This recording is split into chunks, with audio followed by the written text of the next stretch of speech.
La sourate Yassine, cœur vibrant du Coran, se présente comme une lumière douce et pénétrante, une révélation mystérieuse qui parle à l'âme en silence, mais avec une force insoupçonnée.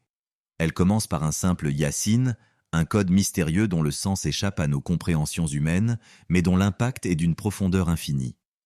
Cette lettre et ce nom, bien que leur signification exacte nous échappe, sont des clés. Des clés qui ouvrent la porte de l'introspection, de la sagesse et de la révélation divine. Imaginez, au moment où le Coran commence à se dévoiler, la première question qui pourrait surgir dans votre esprit: pourquoi ce début si particulier? Pourquoi ces lettres? La réponse, peut-être, réside dans un mystère plus grand que ce que nous pouvons concevoir. Allah, dans sa sagesse infinie, nous invite à contempler non seulement le texte, mais aussi les signes qui nous entourent et qui nous relient à lui. Dans le simple murmure de ces lettres se cache une vérité profonde. Tout est subtil, tout est caché dans la profondeur de l'invisible. Mais que signifie réellement cette sourate pour nous, ici, aujourd'hui? Quelle est la véritable essence de ce voyage spirituel qu'elle nous propose? Et que cache-t-elle de plus sous sa surface? La sourate Yassine se déroule comme un chemin sinueux, guidant le croyant à travers des étapes qui réveillent l'âme. Elle nous parle des prophètes, de leur lutte, des peuples anciens et surtout de la magnificence du Créateur. Dans le deuxième verset, Allah déclare, par le Coran, plein de sagesse. Cette sagesse n'est pas simplement un savoir intellectuel, c'est une sagesse vivante, une lumière qui éclaire les zones d'ombre dans nos cœurs. Le Coran n'est pas une simple lecture. C'est un appel à la méditation, un miroir tendu devant l'âme. Chaque verset est une invitation à réfléchir, à se remettre en question, à plonger plus profondément dans le sens de notre existence. Dans les versets suivants, l'histoire des messagers et des peuples déchus se déroule. La sourate Yassine évoque l'histoire d'un prophète envoyé à un peuple récalcitrant. Ce peuple, malgré les avertissements divins, reste dans son obstination, ignorant les signes évidents d'Allah. À chaque étape, on nous montre l'humanité dans ses erreurs et ses égarements. Et pourtant, ce n'est jamais la fin. Le prophète persiste, fait preuve de patience, continue d'enseigner. Cela nous rappelle cette vérité fondamentale. Même dans les moments de doute, même face à la résistance, la lumière du message divin ne faiblit pas. Dans ce contexte, une question essentielle se pose. Pourquoi tant de gens restent-ils sourds à la vérité, même lorsque les signes sont clairs? Peut-être est-ce parce que l'âme humaine, à la recherche incessante de réponses, se trouve parfois piégée dans la vanité de l'ego ou dans le bruit incessant du monde matériel. Peut-être sommes-nous trop centrés sur ce que nous pouvons voir et toucher, oubliant que ce qui est invisible à nos yeux a bien plus de pouvoir. Les choses visibles, dit le Coran, ne sont qu'une infime partie de la réalité. Dans le verset 10 de la sourate Yassine, Allah dit « Tu ne fais entendre les morts que ceux qui croient en nos versets et qui se soumettent. » Ce verset est un appel à une prise de conscience radicale. Qu'est-ce qui fait vivre l'âme? Est-ce simplement notre cœur battant? Ou est-ce une connexion plus profonde avec l'invisible, une soumission sincère au divin qui donne sens et direction à notre existence? Pourquoi certains semblent-ils endormis, comme des morts vivants, incapables de voir la lumière qui brille autour d'eux? Poursuivons. Le verset 12 de cette sourate nous ouvre une autre porte. Nous ressuscitons les morts pour leur montrer ce qu'ils ont fait. Cette résurrection symbolique est l'un des plus grands mystères du Coran. Ce n'est pas seulement une résurrection physique après la mort, mais une résurrection de l'âme, une renaissance spirituelle. Un retour à la vie dans un sens beaucoup plus profond, un réveil de la conscience. Les mystères de l'âme et de la conscience humaine sont ainsi au cœur de la révélation. La conscience de soi, la compréhension des signes d'Allah, la façon dont nous nous reconnectons à lui, tout cela se tisse dans les versets de la sourate Yassine. Comment notre âme réagit-elle face à la vérité? Est-ce une âme endormie ou une âme éveillée, prête à recevoir la lumière divine? Dans un hadith authentique, le prophète a dit « Le cœur d'un croyant est comme un miroir.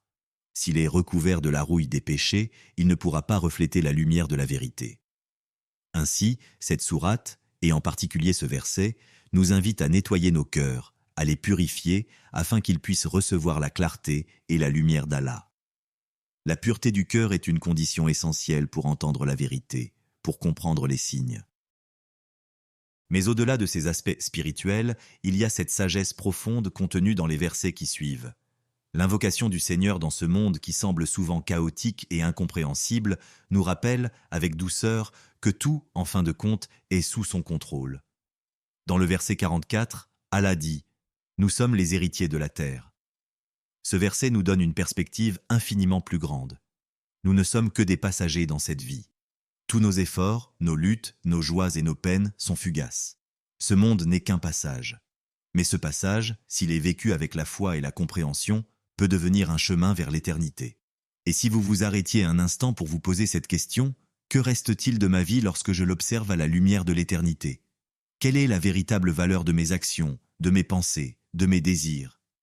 Est-ce que je me contente de vivre dans le monde visible ou est-ce que je cherche à aller au-delà de l'apparence, à plonger dans l'invisible? Dans chaque verset de cette sourate, chaque histoire de prophète, chaque image symbolique, il y a un appel à la transformation intérieure. Allah ne nous envoie pas ces paroles simplement pour être entendues. Elles sont là pour être ressenties, vécues, appliquées. La sourate Yassine est un véritable miroir de l'âme. Et si vous vous regardez dans ce miroir, que voyez-vous? Est-ce un cœur pur, prêt à recevoir la lumière d'Allah, ou est-ce un cœur lourd, enténébré par le poids des doutes et des distractions? Ce voyage spirituel, à travers les mystères de la sourate Yassine, est une invitation à la purification de l'âme, à la réévaluation de notre existence. À chaque pas, Allah nous appelle à revenir à lui, à ouvrir nos cœurs, à réfléchir profondément sur le sens de la vie et à chercher sa guidance dans chaque aspect de notre existence. Et vous, où en êtes-vous dans ce voyage spirituel? Que cherchez-vous vraiment dans ce monde? Peut-être vous demandez-vous, pourquoi cette quête spirituelle semble-t-elle parfois si difficile? Pourquoi ce chemin semble-t-il parsemé d'obstacles, de doutes et de confusion? La réponse réside, peut-être, dans la nature même de l'âme humaine. L'âme, dans sa pureté originelle, est en quête de son Créateur. Mais, au fil de son voyage dans ce monde terrestre, elle se trouve constamment confrontée aux tentations, aux distractions et aux illusions qui la détournent de son objectif. Et pourtant, même au cœur de cette confusion, Allah nous rappelle, dans la sourate Yassine et dans tout le Coran, que son amour et sa miséricorde sont plus vastes que toute difficulté. Ce sentiment d'épreuve, cette sensation de lutte constante, nous amène à comprendre un autre aspect essentiel de la vie spirituelle, la patience. Dans le verset 27 de la sourate Yassine, il est dit « Ne vous affligez pas, car vous serez les héritiers de la terre ». Cette promesse divine est un rappel que, bien que nous puissions rencontrer des difficultés et des épreuves, le but ultime ne réside pas dans les victoires éphémères de ce monde, mais dans l'atteinte de la paix intérieure, dans la soumission totale à Allah. Chaque épreuve devient, alors, un moyen de purification, une occasion de renforcer notre foi, de purifier notre cœur et de rapprocher notre âme de lui. Mais pourquoi ce message de patience et de foi est-il si crucial dans notre époque moderne? Car nous vivons dans une société où tout doit être instantané, où la gratification immédiate, la satisfaction des désirs matériels et le bruit incessant de l'information nous empêchent de nous poser, de réfléchir et de méditer. Dans ce contexte, la sourate Yassine nous offre une invitation précieuse à ralentir, à revenir à l'essentiel, à retrouver la paix dans la simplicité de la foi. Que vous soyez dans une période de calme ou dans une période de tourment, rappelez-vous ce verset puissant de la sourate Yassine. Nous avons créé l'homme, et nous savons ce que son âme lui suggère. Sourate 36, verset 38.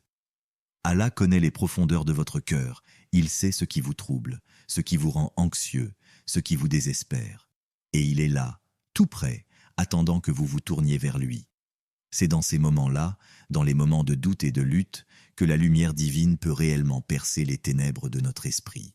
L'histoire de l'âme humaine, à travers les âges et les épreuves, se dévoile dans cette sourate, à travers les histoires des prophètes, de leur communauté, de leur engagement envers la vérité divine. Mais surtout, ces récits sont là pour nous rappeler qu'aucun obstacle n'est insurmontable tant que nous avons foi en Allah.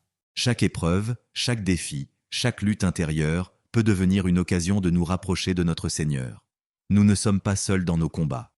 En réalité, c'est précisément dans nos moments de faiblesse que la puissance de la miséricorde d'Allah peut se manifester de la manière la plus sublime.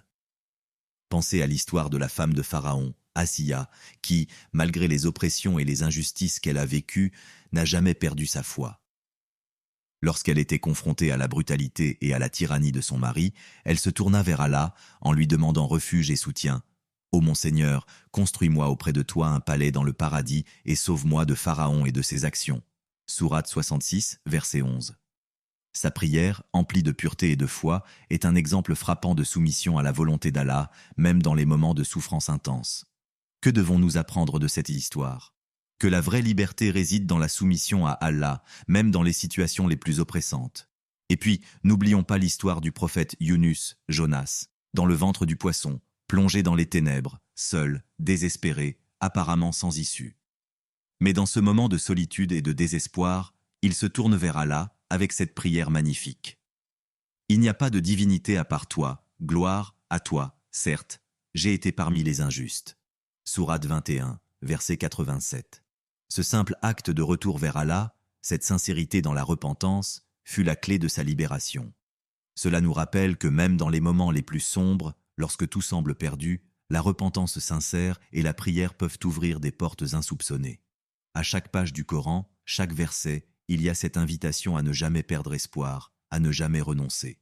La sourate Yassine, avec sa majesté et sa profondeur, nous guide à travers ces épreuves pour nous rappeler que, même dans les moments les plus difficiles, nous avons un chemin de retour vers la lumière, vers la miséricorde d'Allah.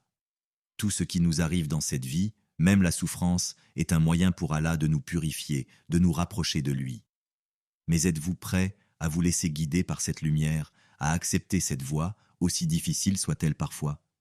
Êtes-vous prêt à ouvrir votre cœur à l'invisible, à écouter la voix de votre âme qui vous appelle sans cesse à revenir vers votre Créateur?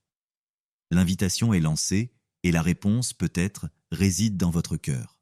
Là, dans les profondeurs de votre être, se trouve la clé pour comprendre les mystères de la sourate Yassine. Et pour y accéder, il vous suffit d'un simple geste. Regardez à l'intérieur de vous-même, ouvrez votre cœur, et laissez la lumière divine pénétrer chaque recoin de votre existence. Car, comme le rappelle le Coran dans plusieurs de ses versets, Allah est plus proche de vous que vos veines jugulaires. Sourate 50, verset 16. Il n'y a pas de distance entre vous et lui, il suffit de lever les yeux, de purifier votre cœur et de lui tendre la main. Alors, dans chaque moment de votre vie, rappelez-vous, tout ce que vous cherchez se trouve déjà en lui. Et dans la profondeur de chaque lettre, de chaque verset de la sourate Yassine, se cache une vérité qui ne demande qu'à être découverte par ceux qui ont l'humilité d'écouter, d'apprendre et de se soumettre pleinement à la volonté d'Allah. Peut-être que ce voyage, ce chemin spirituel, ne fait que commencer pour vous. Mais peu importe le point où vous en êtes, rappelez-vous que chaque pas vers Allah est un pas vers la vérité, vers la lumière, vers l'éternité. Alors que nous approchons de la fin de ce voyage spirituel à travers la sourate Yassine, une dernière question nous hante peut-être. Sommes-nous vraiment prêts à ouvrir notre cœur entièrement à la lumière divine? Sommes-nous prêts à accepter que cette vie n'est qu'un passage, un test, et que notre véritable but est bien plus grand que ce que nos yeux peuvent percevoir? Nous avons exploré ensemble les mystères de l'âme, la beauté cachée de la sagesse divine et la profondeur des enseignements d'Allah et du prophète. Mais le véritable voyage ne fait que commencer, car chaque verset du Coran est une mer infinie à explorer, chaque mot est une étoile dans un ciel sans fin. En cette dernière étape, je vous invite à prendre un moment de silence. Laissez les paroles de la sourate Yassine résonner dans votre cœur, laissez-les apaiser vos angoisses, nourrir vos espoirs, et surtout, éveiller en vous cette soif de vérité, de pureté et de foi. Ne laissez pas ce message être un simple souvenir éphémère, mais un fil conducteur dans votre vie. Laissez la lumière du Coran guider vos pas à chaque instant, dans chaque souffle. Rappelez-vous que même dans les moments de doute et de confusion, Allah ne nous abandonne jamais. Il nous tend la main avec sa miséricorde infinie, attendant simplement que nous nous tournions vers lui. Comme un père bienveillant, il sait ce qui est le mieux pour nous, et chaque épreuve, chaque moment de difficulté n'est qu'une invitation à grandir, à purifier nos cœurs et à revenir plus proche de lui. Ainsi, avant de quitter cet espace sacré que nous avons partagé, je vous invite à poser une question à votre âme. Où en suis-je dans ma relation avec Allah? Ai-je vraiment ouvert mon cœur à sa lumière ou ai-je laissé des ténèbres m'en détourner? C'est dans la réponse à cette question que réside toute la profondeur de notre chemin spirituel. Laissez chaque instant être une opportunité de vous rapprocher de lui. Que ce voyage à travers la sourate Yassine vous accompagne à chaque pas, vous guide à chaque croisée de chemin et vous mène vers la paix éternelle. Que la paix, la miséricorde et les bénédictions d'Allah soient sur vous tous. Amen. Et rappelez-vous, chers amis, le véritable voyage spirituel commence là où l'âme s'ouvre à la vérité divine.